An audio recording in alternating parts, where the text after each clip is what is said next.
Hello everyone, I hope you are doing well. Welcome to this series of current affair discussion. जैसा कि हम लोगों ने previous lecture में पीटी 365 शुरू किया था, जिसमें हम लोगों ने पॉलिटी सेक्शंस डिस्कस किया था। तो पॉलिटी एंड गवर्नेंस का अगर हम लोग देखें तो उसमें जो जो टॉपिक हम लोगों ने डिस्कस किया था, वो हम लोगों ने फर्स्ट पार्ट डिस्कस किया था। अब हम लोग उस लेक्चर को आगे बढ़ाएंगे और उसका जो नेक्स्ट पार्ट है, जो कि सेकेंड टॉपिक है, और उससे रिलेटेड जितने फर्दर सब टॉपिक है, वो भी यहाँ पर डिस्कशन होगा। तो अगर हम लोग देखें जो हमने प्रीवियसली डिस्कस किया था प्रीवियस लेक्चर में, तो देखिए इलेक्शन से रिलेटेड हमने जो टेबल ऑफ कंटेंट्स में देखो, तो इलेक्शन से रिलेटेड जितने भी करंट अफेयर्स थे, जो कि पूरे ये साल भर का तो नहीं है, ये आपको अप्रैल से अक्टूबर तक का है। तो उस अप्रैल से अक्टूबर तक जितने भी करंट अफेयर इलेक्शन से रिलेटेड थे, चाहे वो आर्टिकल्स हो, चाहे वो इम्पोर्टेंट फैक्ट्स हो या कंसेप्ट हो इलेक्शन से रिलेटेड, चाहे वो इलेक्शन कमीशन ऑफ इंडिया हो, चीफ इलेक्शन कमिश्नर हो, तो इस तरह के जितने भी करंट अफेयर्स थे, चाहे वो ईवीएम वीवीपैट क्या होता है, वो भी हम लोगों ने अच्छे से डिस्कस किया था। फिर अगर देखें तो MCC model code of conduct हो गया, फिर लोकसभा इलेक्शंस की बात करें, फिर साइमल्टेनियस इलेक्शंस की बात करें, इस तरह के जितने भी जो टॉपिक्स थे वो हम लोगों ने डिस्कस किया था। लेकिन जो आज का जो हमारा डिस्कशन होगा, वो उसके बाद का जो टॉपिक्स है, वो टॉपिक्स हम लोग डिस्कस करेंगे। तो ये सेकेंड हमारा जो लेक्चर होगा, ये आपको होगा functioning of parliament, state legislature and local government. तो ये देख देख सकते हैं जो सिलेबस आपको यहाँ पर दिया गया है, इस तरह से लक्ष्मीकांत पे आप देखेंगे तो जो जो इंपॉर्टेंट टॉपिक्स था, वो हम लोग ने देखा भी था किस किस टॉपिक्स को आप लक्ष्मीकांत से रेफर कर सकते हैं। तो आज चलिए हम लोग डिस्कस करते हैं यहाँ पर second topic, functioning of parliament, state legislature and local government. तो यहाँ पर अगर हम लोग नेक्स्ट टॉपिक की बात करें,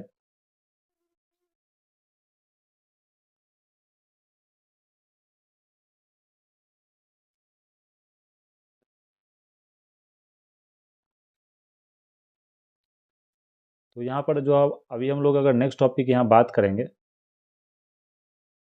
तो यहाँ का जो नेक्स्ट टॉपिक हमारा होता है functioning of parliament, state legislature and local self government. तो इससे जितने भी रिलेटेड टॉपिक है, वो टॉपिक हम लोग यहाँ पर क्या करेंगे, डिस्कस करेंगे। तो सबसे पहला जो टॉपिक है, जो फर्दर सब टॉपिक है, इंटरनल इमरजेंसी।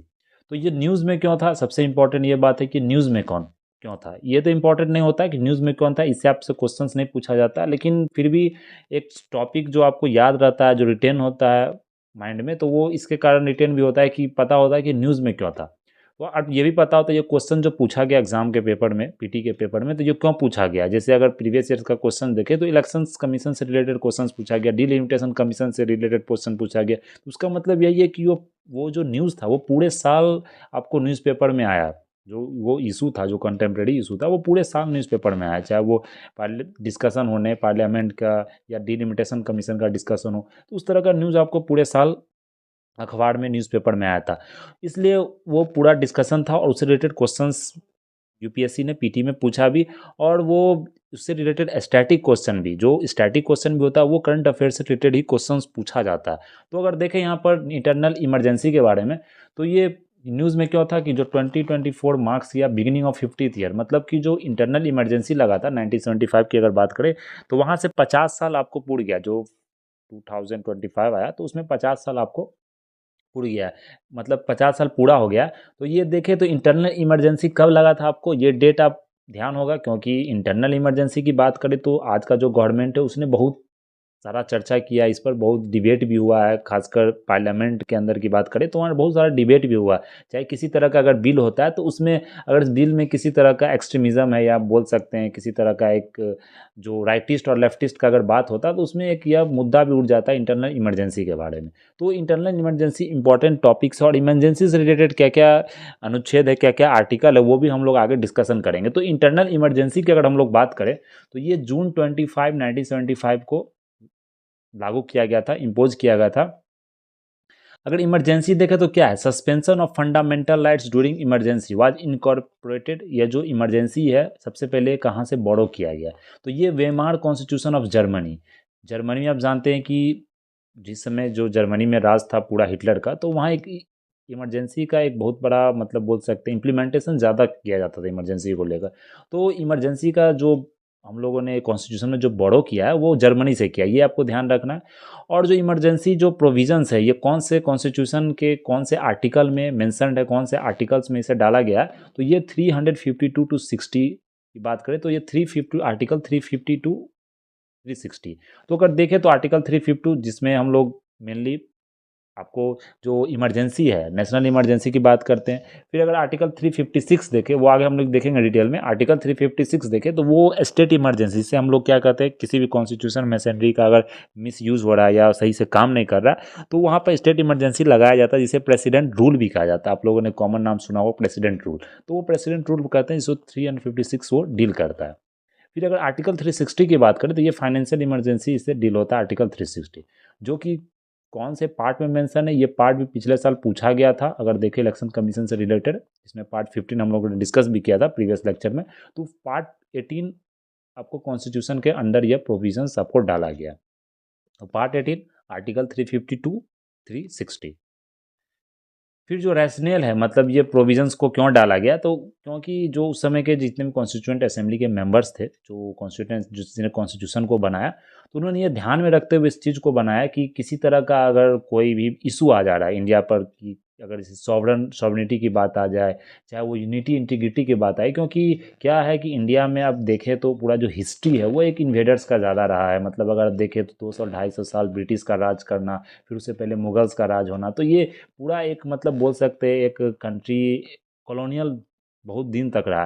तो इस चीज़ को एक तरीके से बोल सकते हैं, इस चीज़ को बंद करने के लिए या मतलब इस चीज़ को कंट्रोल करने के लिए एक सेफगार्ड बनाया गया है, जिसे इमरजेंसी बोला जाता है। तो ये सॉवरेनिटी को, इंडिया का जो सॉवरन इशू है, चाहे यूनिटी की बात करें, चाहे इंटीग्रिटी की बात करें, चाहे वो हम सिक्योरिटी ऑफ कंट्री की बात करें, तो इस तरह के से हम लोग यहाँ इमरजेंसी को डील करते हैं। मतलब इमरजेंसी को इसी मतलब ध्यान में रखे हुए, इसी बात को ध्यान में रखते हुए इमरजेंसी आपको लागू किया गया। मेनली इमरजेंसी आपको इस जो प्रोविजंस है वो डाला गया कॉन्स्टिट्यूशन में। फिर अगर टाइप ऑफ इमरजेंसी की बात करें तो जैसे हम लोग देखा था आर्टिकल जो 352 है, ये नेशनल इमरजेंसी डील होता है आर्टिकल 352 के अंदर। जैसे इसमें कौन कौन सा मतलब क्या क्या इसमें प्रोविजंस है, तो वार और एक्सटर्नल एग्रेशंस अगर ये हुआ तो इसमें एक्सटर्नल इमरजेंसी आपको लागू किया जाएगा। फिर अगर आर्म रिवेलियन हुआ, मतलब जैसे आर्मी ने अगर रिवेल कर दिया गवर्नमेंट के खिलाफ, तो फिर क्या होगा, इसमें भी आप नेशनल इमरजेंसी गवर्नमेंट घोषित कर सकता है। फिर प्रेसिडेंट रूल होता है, जिसे मेनली जो स्टेट इमरजेंसी बोला जाता है, इसे प्रेसिडेंट रूल और इसे या स्टेट इमरजेंसी की हम लोग बात करते हैं, स्टेट इमरजेंसी भी इसे बोला जाता है। तो ये आर्टिकल 356 के अंदर ये डाला गया है प्रेसिडेंट्स रूल। इसमें क्या होता है, कॉन्स्टिट्यूशनल मशीनरी अगर फेल कर गया स्टेट में, स्टेट अगर काम नहीं कर रही है सेंटर के अनुसार या मतलब सेंटर से पूरे हट के काम कर रही है, तो उसके कारण भी ये प्रेसिडेंट रूल लगाया। जैसे आप बिहार में देखेंगे बहुत दिन तक प्रेसिडेंट रूल भी रहा, और बाकी स्टेट में प्रेसिडेंट रूल आपने देखा होगा। फिर अगर फाइनेंशियल इमरजेंसी की बात करें तो ये आर्टिकल 360 के अंदर इसे रखा गया, आर्टिकल 360। ये क्या होता है, जैसे फाइनेंशियल सिक्योरिटी की बात करें, जैसे 1991 में क्या होता है, ग्लोबल फाइनेंशियल क्राइसिस हुआ था, उसमें इंडिया भी बहुत ज़्यादा सफ़र किया। लेकिन आज तक की बात करें तो अभी तक ऐसा कोई भी केस नहीं हुआ, इंडिया ने उस चीज़ से मतलब ओवरकम कर लिया, उस चीज़ को मतलब इंडिया ने पार कर लिया। उस समय इमरजेंसी नहीं लगा था। बाकी और कंट्री में देखें तो इस तरह का इमरजेंसी आपने सुना होगा, फाइनेंशियल इमरजेंसी जब क्या होता है, कभी कभी जो करेंसी का वैल्यू है वो बहुत ज़्यादा डीवैल्यूएशन हो जाता है उसका। मतलब कि आप जैसे कोई एक सामान भी खरीद रहे हैं, नॉर्मल कोई मतलब फूड आइटम्स भी खरीद रहे हैं, तो आपको फिर मतलब जैसे जो 10 रुपये में मिल रहा है वो लाख रुपये में मिल सकता है। तो इस तरह का जब चीज़ किसी कंट्री में आ जाता है, फिर वहाँ फाइनेंशियल इमरजेंसी लग जाता है जब किसी तरह का डिवैल्यूएशन होता है। लेकिन इंडिया में आज तक ऐसा कोई केस नहीं हुआ, नॉट टिल डेट, जो मतलब कि फाइनेंशियल इमरजेंसी लागू करना पड़े। तो फाइनेंशियल इमरजेंसी मतलब जो फाइनेंशियल स्टेबिलिटी या सिक्योरिटी की अगर बात आती है, तो वहाँ वो फाइनेंशियल इमरजेंसी गवर्नमेंट को लागू करना पड़ता है। तो ये 3 टाइप का आपको इमरजेंसी है। अब प्रोसीजर क्या होता है, मतलब ऐसा नहीं कि इमरजेंसी है तो गवर्नमेंट कभी भी किसी टाइम लागू कर सकती है, उसके पीछे का भी एक प्रोसीजर होता है, या मतलब किसी प्रोसीजर के तहत ही लॉ बनाया जाता है, या किसी प्रोसीजर के तहत ही उसे मतलब इम्प्लीमेंट किया जाता है। तो प्रोसीजर क्या है, प्रोक्लेमेशन मीन्स क्या हुआ, मतलब इमरजेंसी को लागू करना। तो इसके पीछे का जो प्रोसीजर है वो हम लोग यहाँ समझेंगे।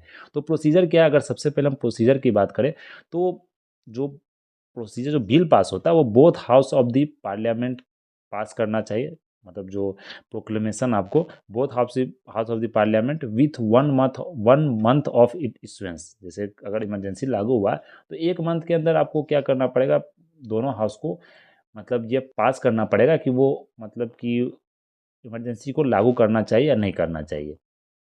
अगर अप्रूव हो गया तो आपको 6 मंथ तक इमरजेंसी आपको फोर्स रहेगा, और उसे हम एक्सटेंड इंडेफिनिटली कर सकते हैं। एक्सटेंड तो कर सकते हैं, लेकिन एवरी 6 मंथ, मतलब हर एक 6 मंथ में हमको पार्लियामेंट्री अप्रूवल चाहिए। ऐसा नहीं कि आप इमरजेंसी आप बढ़ा रहे हैं तो इंडेफिनिटली आप 4 साल बढ़ा दिए, 2 साल, साल भर, वो भी नहीं कर सकते। अगर आप उसे बढ़ा रहे हैं तो नंबर ऑफ टाइम्स बढ़ा सकते हैं, लेकिन आपको 6 मंथ में फिर से उसे अप्रूवल लेना पड़ेगा पार्लियामेंट में, और दोनों हाउस से लेना पड़ेगा, एक हाउस से नहीं, दोनों हाउस से लेना पड़ेगा। ये कब ऐड किया गया था ये भी ध्यान रखना आपको, 44th कॉन्स्टिट्यूशनल अमेंडमेंट एक्ट 1978। तो ये 44th याद है तो 44 प्लस 8 ये ध्यान रखना। अगर 42 होता है तो 1976 होता है ये, इसमें 4 प्लस 2 6। तो इस तरह से आप इसे याद रख सकते हैं। तो 44th अमेंडमेंट एक्ट 1978 के तहत यह चीज़ आपको ऐड किया गया था कि हर एक 6 महीना में पार्लियामेंट्री अप्रूवल लेना पड़ेगा।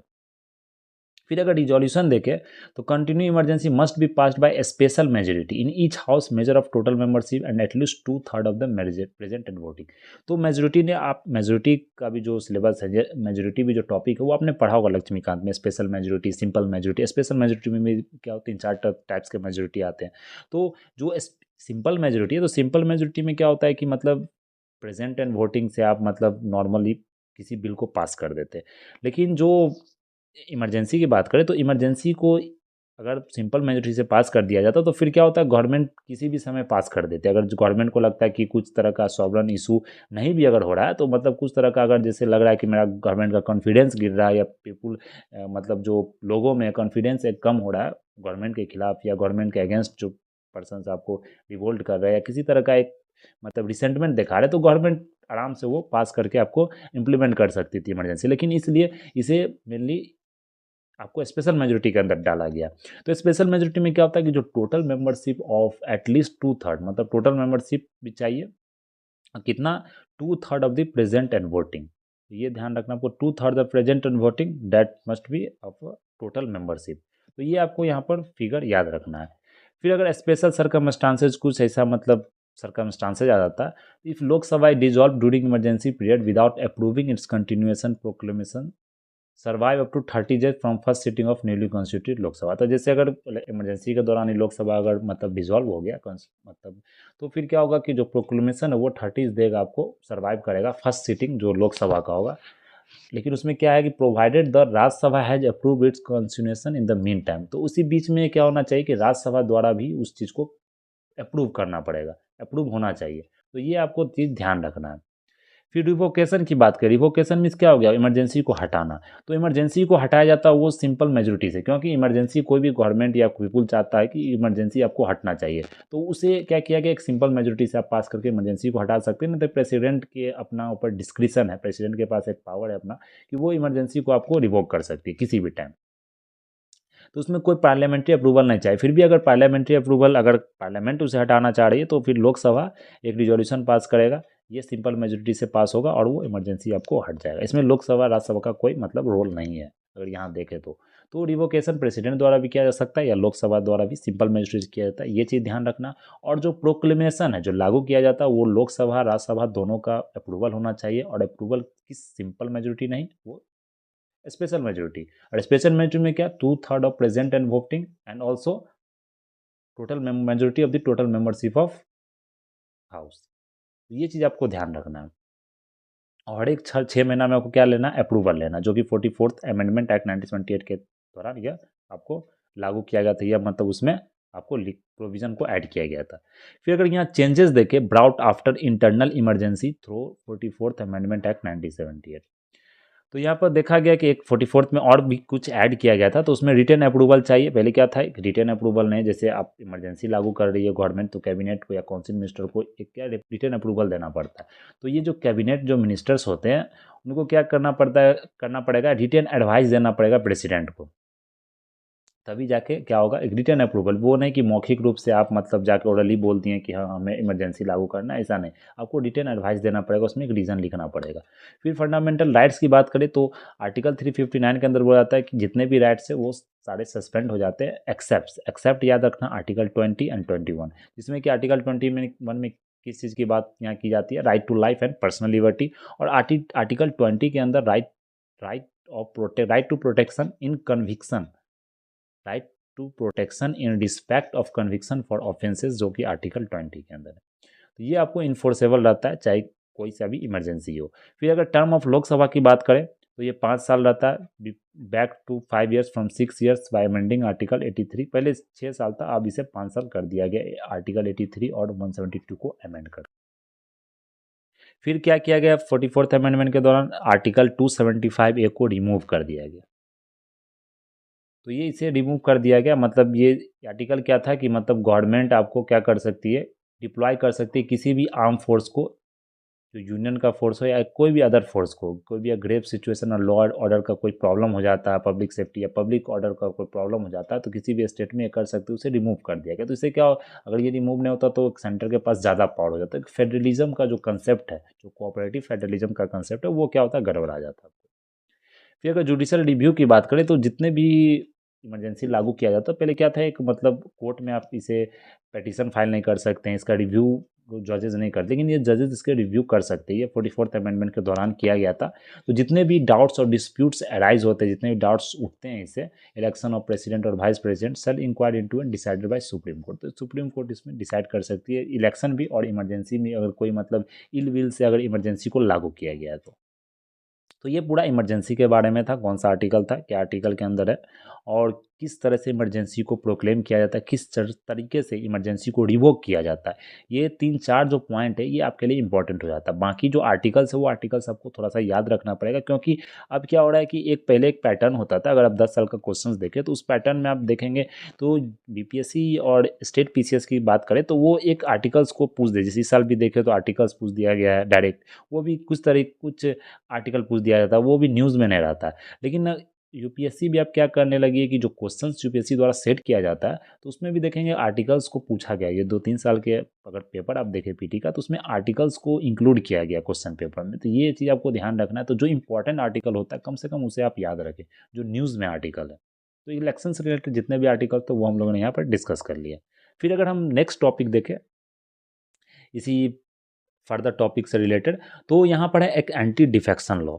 एक बहुत ही इंपॉर्टेंट यह पार्ट है पॉलिटी का, एंटी डिफेक्शन लॉ, जो कि एक लक्ष्मीकांत में भी बहुत अच्छे तरीके से दिया हुआ है। और ये एंटी डिफेक्शन लॉ एक यूनिवर्सल टॉपिक है जो कि एक पूरा न्यूज़ में ही रहता है, क्योंकि कहीं ना कहीं अगर देखें तो एक इलेक्शन आपको चलता ही रहता है, कभी स्टेट का इलेक्शन हो रहा है, कभी देखें तो लोकसभा का इलेक्शन हो रहा है।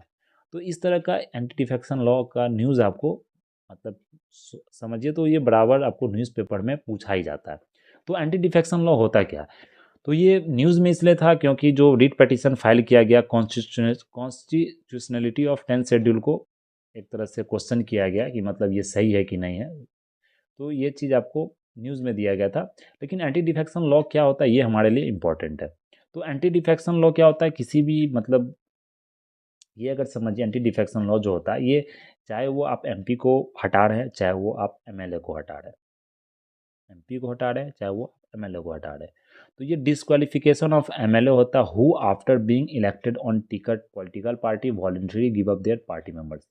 अब क्या होता है कि जैसे कोई भी एमएलए खड़ा हो रहा है कोई भी कॉन्स्टिट्यूंसी से, या कोई भी पार्टी का जो कैंडिडेट है वो खड़ा हो रहा है, और फिर वो खड़ा होने के बाद वो जीत जाता है, उस कॉन्स्टिट्यूंसी से जीतने के बाद वो क्या करता है, फिर वो उस पार्टी को, जैसे आप आज करंट गवर्नमेंट का अगर देख ले तो उस पार्टी से आप खड़ा हो रहे हैं, फिर आपने इलेक्शन जीत के उस पार्टी को छोड़ दिया, वॉलंटरी रिटायरमेंट वॉलंटरी बोल सकते हैं, गिव अप कर दिया, तो फिर आपका पार्टी मेंबरशिप ही क्या होगा, कैंसिल हो जाएगा।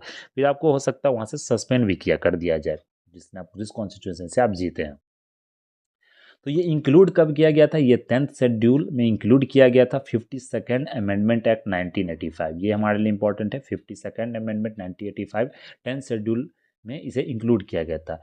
अगर कोई भी क्वेश्चन हो डिस्क्वालिफिकेशन के रिगार्डिंग तो वो डिसाइड किसके द्वारा किया था, presiding officer of the house. तो हाउस के जो प्रिसाइडिंग ऑफिसर है उनके द्वारा यहाँ पर, चाहे वो स्पीकर हो, चाहे वो लोकसभा के स्पीकर हो, चाहे वो चेयरमैन हो, डिप्टी चेयरमैन हो राज्यसभा के, तो उनके द्वारा यह डिस्क्वालिफिकेशन का जो क्वेश्चंस है राइज किया जाता है, उन्हीं के द्वारा डिसाइड भी किया जाता है मेनली। फिर अगर नेक्स्ट देखें डिस्क्वालिफिकेशन कब कब मतलब लागू किया जाता है, कब कब डिस्क्वालिफिकेशन होता है, किस मेंबर का डिस्क्वालिफिकेशन होता है। तो जैसे कोई मेंबर है इलेक्शन जीत गया, अगर क्या किया वो वॉलंटरी गिव अप कर दिया पार्टी मेंबरशिप, जो जैसे बीजेपी के कोई मेंबर है उसने क्या किया पार्टी को गिव अप कर दिया, पार्टी छोड़ दिया, लेकिन वो जीत गया इलेक्शन, तो उसे क्या होगा मेंबरशिप कैंसिल करना पड़ेगा। या तो पार्टी का जो एक अपना पॉलिसी होता है, जैसे गवर्नमेंट का एक अपना पॉलिसी होता है, तो एक पार्टी का ही समझिए पॉलिसी होता है। उस पॉलिसी पर आपने क्या किया, पार्टी के मेंबर हैं, पार्टी के टिकट से आप जीते हैं बीजेपी पार्टी के, लेकिन उसका पॉलिसी को आप क्या करें, नज़रअंदाज कर रहे हैं, उस पॉलिसी को आप क्या करें, वोटिंग नहीं कर रहे हैं। जब पॉलिसी पास किया जा रहा है, जो रूल बनेगा, कोई भी बिल को पास किया जा रहा है, आप उस बिल पर साइन नहीं कर रहे, या उस बिल को लेकर आप मतलब क्या करें, वोट एब्सटेन कर रहे हैं, मतलब आप उस बिल के खिलाफ हैं। तो फिर आपको क्या होता है, एक डायरेक्शन इशू हो सकता है पॉलिटिकल पार्टी से, विप के द्वारा। जो विप एक का तरीका से हम बोल सकते हैं कि पार्टी का मॉनिटर होता है, मतलब वो क्या करता है, आपका जो जितने भी डिसीजंस है उसको वो चेक करता है। तो अगर उसके हुआ तो विदिन 15 डेज आपको टाइम दिया जाएगा, फिर आपको वहाँ से पार्टी से आपको निष्कासित कर दिया जाएगा। तो ये भी एक डिस्क्वालिफिकेशन किया जा सकता है एंटी डिफेक्शन लॉ के अंदर। या फिर क्या होगा, जैसे कोई इंडिपेंडेंट मेंबर है, उसने क्या किया कि पॉलिटिकल पार्टी आपको ज्वाइन कर लिया है, एक तो वो इलेक्शन जीत गए इंडिपेंडेंट मेंबर से। तो जैसे अगर रिप्रेजेंटेटिव को आप चुन रहे हैं तो कोई इंडिपेंडेंट मेंबर है, अब उसे आप चुन रहे हैं, तो अगर इंडिपेंडेंट मेंबर को आप चुन रहे हैं तो वो इलेक्शन वहाँ से जीत गए।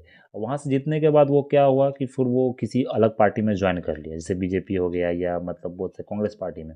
तो फिर उसे वहाँ पर हटा दिया जाएगा, क्योंकि क्या है कि आपने इंडिपेंडेंट मेंबर के नाम पर जीता, तो जो पर्सन ने आपको वोट किया है, तो वो एक मतलब एक भरोसा लेके आपको वोट किया कि आप इंडिपेंडेंस मेंबर है, हमारे कॉन्स्टिट्यूंसी में आप काम करेंगे। लेकिन अगर आपने इस पार्टी को मतलब अपना इंडिपेंडेंसी छोड़ दिया, तो फिर आपको क्या किया जा सकता है, डिस्क्वालीफाई किया जा सकता है। तो ये एक रीज़न है। फिर अगर यहाँ नेक्स्ट देखें, जो कोई भी नॉमिनेटेड मेंबर है, उसे डिस्क्वालीफाई किया जा सकता है। उसने क्या किया कि कहीं से इलेक्शन कोई नहीं जीता है, लेकिन वो क्या किया कि पॉलिटिकल पार्टी को भी ज्वाइन नहीं किया है 6 मंथ के अंदर, तो उसे डिस्क्वालीफाई कर सकते हैं। तो नॉमिनेटेड मेंबर को डिस्क्वालीफाई किया जा सकता है। उसे क्या करना पड़ेगा, पॉलिटिकल पार्टी अगर 6 महीने के अंदर किसी न किसी पॉलिटिकल पार्टी को ज्वाइन करना पड़ेगा, तभी वो क्या कर सकता है, मतलब कि वो डिस्क्वालीफाई नहीं होगा। लेकिन अगर वो उसने ज्वाइन नहीं किया तो फिर उसे डिस्क्वालीफाई करना पड़ेगा। एक्सेप्शंस की बात करें तो क्या होता है कि जैसे जैसे एक दो पर्सन्स आपने यहाँ पर पढ़ा ना, कोई इंडिविजुअल इस तरह का काम करता है, उसे डिस्क्वालीफाई करते हैं। लेकिन अगर पार्टी ही पूरा मर्ज कर जाए, जैसे आपने मुंबई में महाराष्ट्र का जो इलेक्शंस, उसमें इस चीज़ को देखा होगा कि शिवसेना का पार्टी है, तो फिर वो पार्टी अलग हो जा रही है, उसका सिंबल अलग हो जा रहा है। तो अगर पार्टी का कुछ मेंबर, जैसे 20 मेंबर्स है कोई भी पार्टी के, उसमें से अगर 10 से 15 मेंबर ही अगर चाहें कि हम उस पार्टी को छोड़ के एक नया पार्टी में ज्वाइन कर ले, या कुछ अलग पार्टी बना ले, तो उस रीजन में उस जो वो चीज़ जब होगा तो उसमें एक एक्सेप्शन आता है। तो वो एक्सेप्शन क्या है, 2/3 of its majority. 2/3 of majority अगर मतलब फेवर में है, 2/3 ऑफ मेजोरिटी, जैसे आपको 60 मेंबर्स है, इसका 2/3 कितना हो गया, इसका 2/3 क्या हो गया, 40 मेंबर्स अगर चाह रहा है कि हम नया पार्टी मर्ज बनाए या नया पार्टी में मर्ज कर जाए, तो फिर आप उसे क्या कर सकते हैं, डिस्क्वालीफाई नहीं कर सकते। ये आपको ऐड किया गया। तो ये चीज़ आपको ध्यान रखना, पहले 1/3 था, फिर इसे 2/3 किया गया।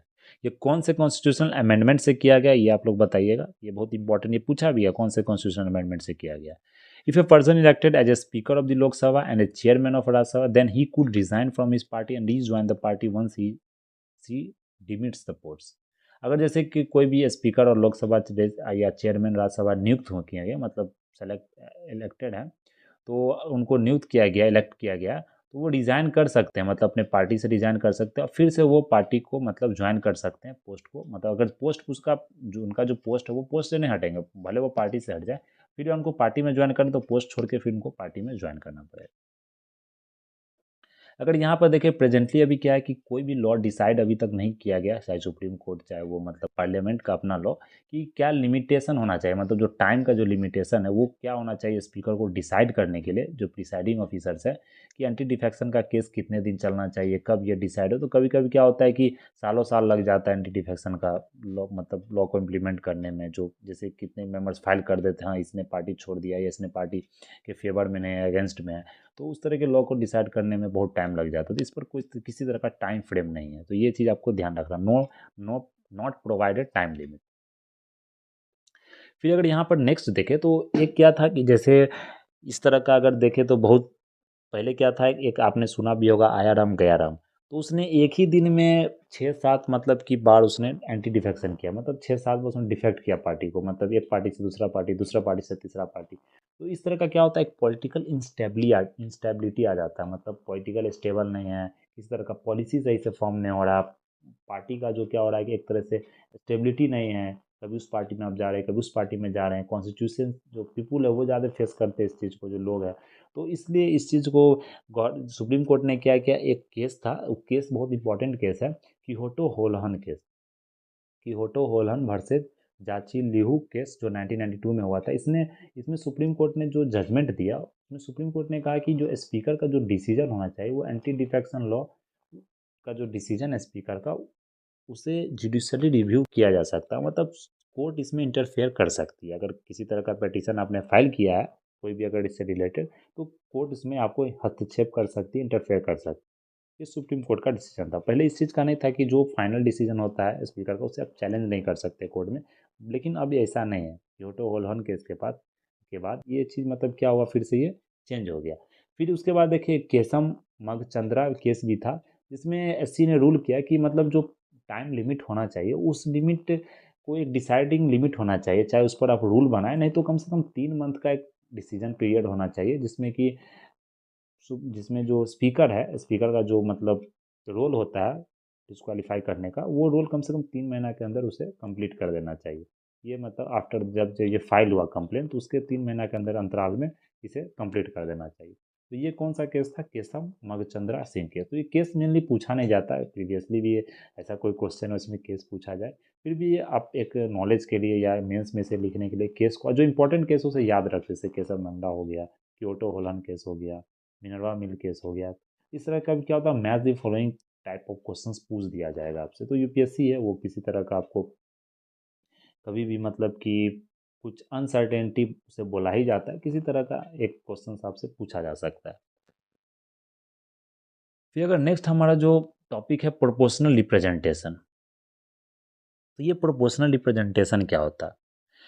तो जैसे हमारे देश में जो इलेक्शन होता है, तो इलेक्शन में हम लोग क्या देखते हैं कि यहाँ पर जो इलेक्शन में जो पार्टी या जो मेंबर्स जो सेलेक्ट होता है, जो रिप्रेजेंटेटिव जो इलेक्ट होता है, तो वो रिप्रेजेंटेटिव में हम लोग क्या first pass the post system use करते हैं। मेनली जो लोकसभा का जो इलेक्शंस होता है, उसमें हम लोग क्या करते हैं, first pass the post system करते हैं। फर्स्ट पास में क्या होता है कि मतलब जो पोस्ट सिस्टम है, एक तरह से एक सिंपल मेजोरिटी सिस्टम होता है, जिसमें हम लोग उसमें कोई स्पेशल मेजोरिटी की बात नहीं करते। जो जैसे हम लोग ने लोकसभा का इलेक्शन हुआ, उसमें प्राइम मिनिस्टर को आपको इलेक्ट करना, तो वो किस तरीके से होता है, वो first pass the post system की बात हम लोग यहाँ पर करेंगे।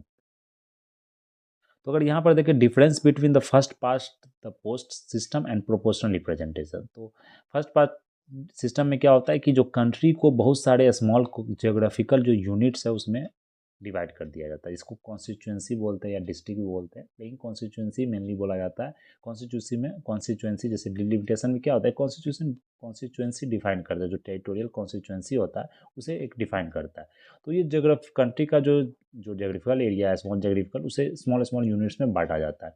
लेकिन वही अगर प्रोपोर्शनल रिप्रेजेंटेशन की हम लोग बात करें, तो वहाँ लार्ज जोग्राफिकल एरिया जो होता है, जिससे एक कॉन्स्टिट्यूंसी मतलब एक पूरा कंट्री का ही एरिया को एक कॉन्स्टिट्यूंसी के रूप में हम लोग जानते हैं, एक सिंगल कॉन्स्टिट्यूंसी में हम लोग उसे डाल देते हैं। फिर अगर रिप्रेजेंटेशन की बात करें, तो यहाँ पर क्या होता है कि आप एक रिप्रेजेंटेटिव को एक कॉन्स्टिट्यूंसी से खड़ा कर सकते हैं। लेकिन प्रोपोर्शनल रिप्रेजेंटेशन ये नहीं होता। प्रोपोर्शनल रिप्रेजेंटेशन में क्या होता है कि एक से ज़्यादा रिप्रेजेंटेटिव्स को आप इलेक्ट कर सकते हैं। पार्टी का मेंबर एक से ज़्यादा जो मेंबर्स है उसे वहाँ पर क्या कर सकती है, आपको खड़ा कर सकती है। फिर वोटिंग जो प्रोसेस होता है वो वोटर्स वोट्स करता है कैंडिडेट के लिए इसमें, लेकिन इसे वोटर्स पार्टी के लिए वोट करते हैं, ये ज़्यादा इंपॉर्टेंट है। फिर सीट डिस्ट्रीब्यूशन की बात करें, तो पार्टी में get more seats than votes in legislature, या विनिंग कैंडिडेट जो होगा उसे मेजोरिटी सिक्योर्ड 50% नहीं होगा, लेकिन फिर भी वो जीत जाएगा। ये first pass the post system का एक मतलब बोल सकते हैं डिमेरिट ही मेनली बोला जाता है।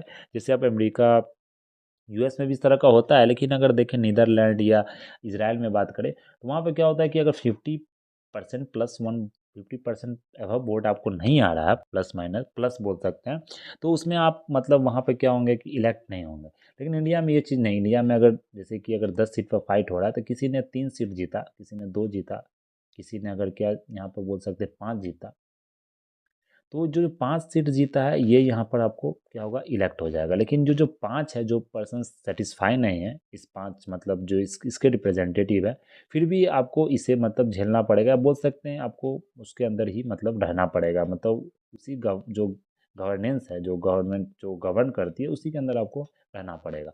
तो ये इंडिया का एक मतलब बोल सकते हैं डिमेरिट है इस सिस्टम का।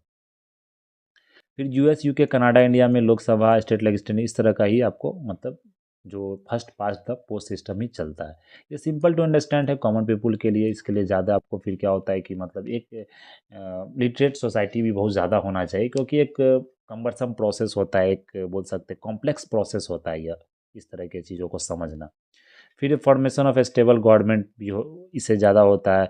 वोटर्स क्या होता है, डिफरेंट सोशल ग्रुप्स से आते हैं, तो वो मतलब क्या करते हैं, मतलब एक इलेक्शंस लोकेलिटी में आप इसे खड़ा कर सकते, मतलब एक बोलते हैं कि एक जो क्या है कि डाइवर्सिटी ज़्यादा है इंडिया में। अगर देखें डाइवर्सिटी में, तो डिफरेंट सोशल ग्रुप्स को, डिफरेंट सोशल पीपल को आपको मौका मिलता है इस तरह के इलेक्शंस को लड़ने में। फिर अगर यहाँ देखें जो बेनिफिट्स होता है प्रोपोर्शनल रिप्रेजेंटेशन में, तो representation of all parties based on their votes share, जितना ही वोट्स हैं उसके अकॉर्डिंग क्या होता है, पार्टी को रिप्रेजेंटेशन मिलता है। ट्रीटमेंट फेयर होता है माइनॉरिटी पार्टीज का, इंडिपेंडेंट कैंडिडेट्स का। Fewer votes are wasted as more people preference are taken into account, तो फ्यूअर वोट्स जो होता है, बहुत सारे वोट्स वेस्ट भी किया जाता है। फिर कंसर्न्स देखें तो over under representation political parties का यहाँ पर होता है। Does not ensure due representation of minorities, तो माइनॉरिटीज़ का यहाँ पर रिप्रेजेंटेशन सही से नहीं किया जाता। फिर यहाँ का देखो तो फ्रेगमेंटेड लेजिस्लेचर होता है, मल्टीपल स्मॉल पार्टी, तो इससे क्या होता है कि स्टेबिलिटी गवर्नमेंट में नहीं आता है। फिर प्रोपोर्शनल रिप्रेजेंटेशन सिस्टम की बात करें तो इसमें जैसे हमारे देश में भी जो प्रेसिडेंट का इलेक्शन हो, तो वो mainly proportional representation system single transfer vote system से, उसमें आपको क्या होता है कि मतलब एक प्रेफरेंस लिया जाता है, जैसे ABCD का एक प्रेफरेंस है, तो ए का जो प्रेफरेंस है, एक प्राइमरी प्रेफरेंस होता है, एक सेकेंडरी होता है, एक थर्ड, टर्सरी या फोर्थ, मतलब कि 3-4 प्रेफरेंस होता है इसमें। तो क्या आपका पहला प्रेफरेंस, उसको ज़्यादा मतलब मायने यहाँ पर दिया जाएगा, ज़्यादा वैल्यू दिया जाएगा। तो इस तरह का एक इलेक्शंस होता है, इसमें बहुत ज़्यादा एक बोलते हैं कैलकुलेशन होता है, तो ये मतलब आम इंसान को समझना थोड़ा-सा एक मुश्किल हो जाता है।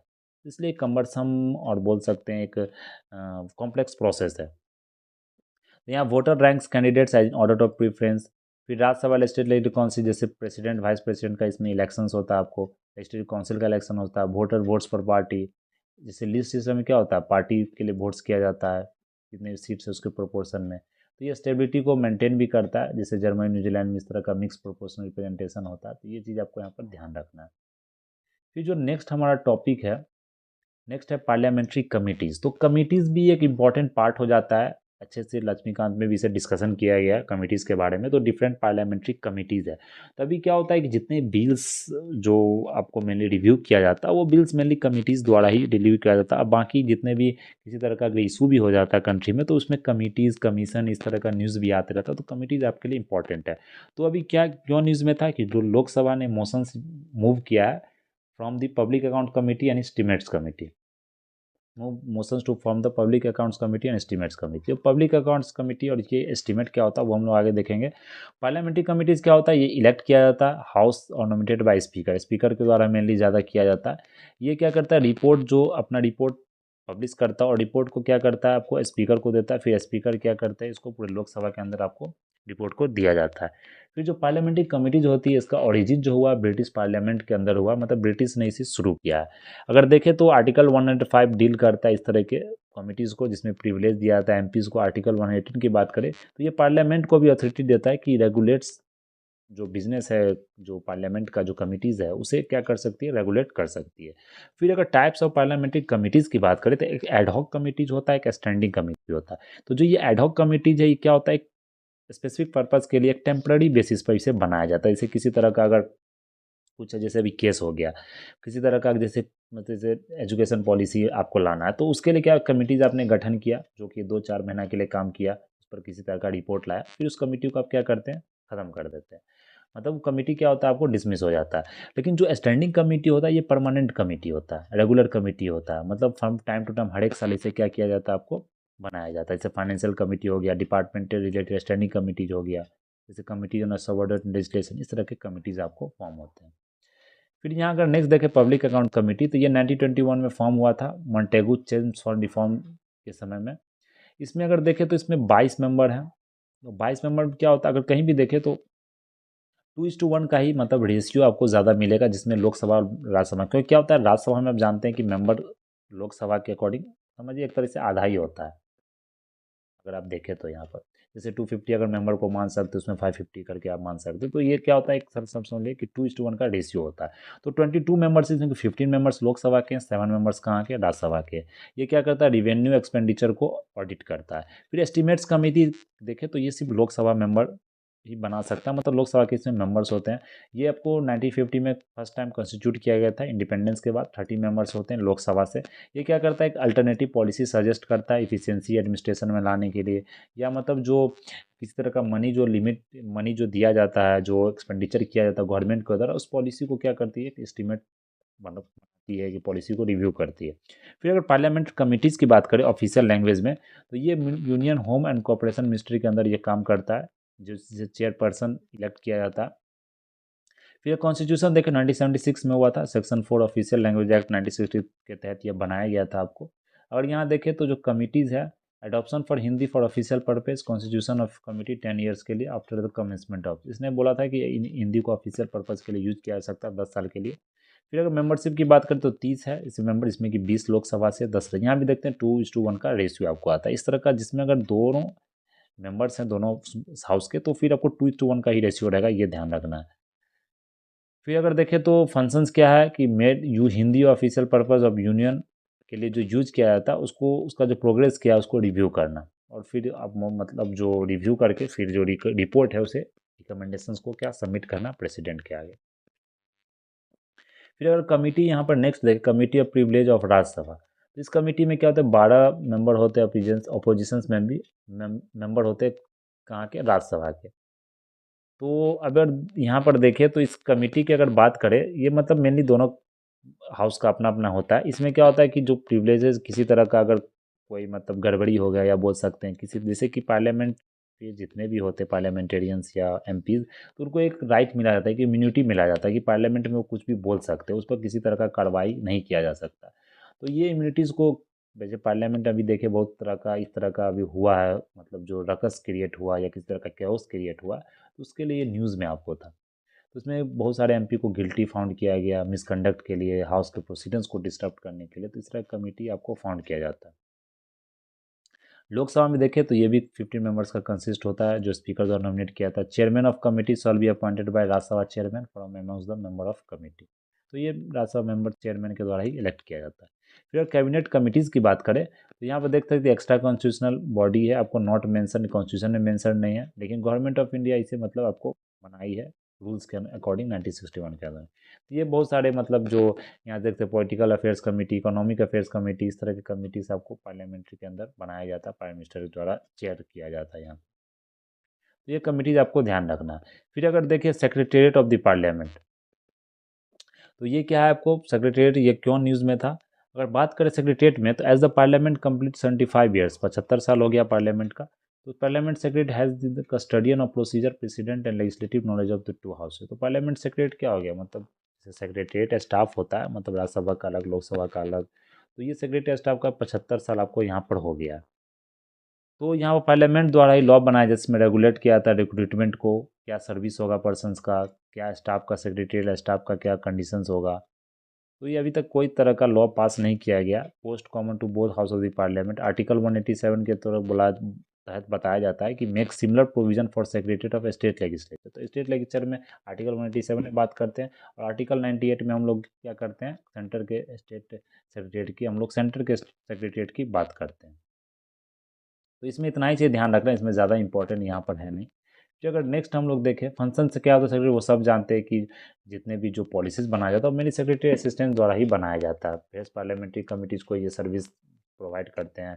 रिसर्च और रेफरेंस मटेरियल इनके द्वारा पब्लिकेशन किया जाता है। Payment of salary and other allowances, secretary generals advice presiding officers, publish किया था record day to day proceedings of the house.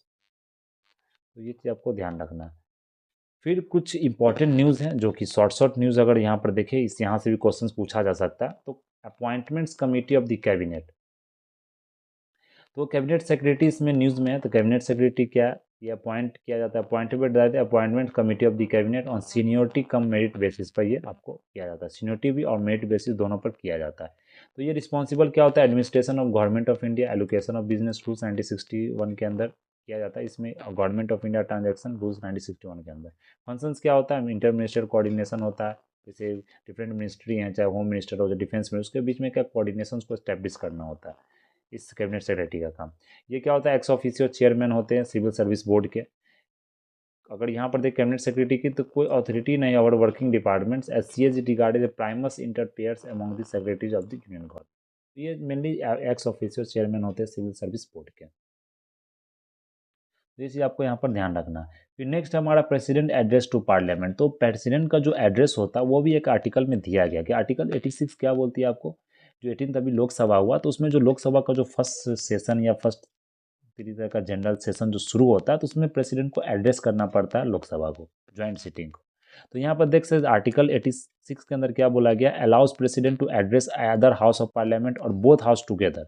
President has not so far addressed under this provision. अभी तक president ने कोई address नहीं किया है। फिर आर्टिकल 87 की बात करें तो 2 इंस्टांसेस होता है जहाँ प्रेसिडेंट आपको एड्रेस कर सकती है हाउस को। तो specially address both house of parliament assemble together at the beginning of first session after each जैसे जनरल इलेक्शन हुआ उसका पहला जो सेशन होगा उसमें प्रेसिडेंट एड्रेस करेंगे।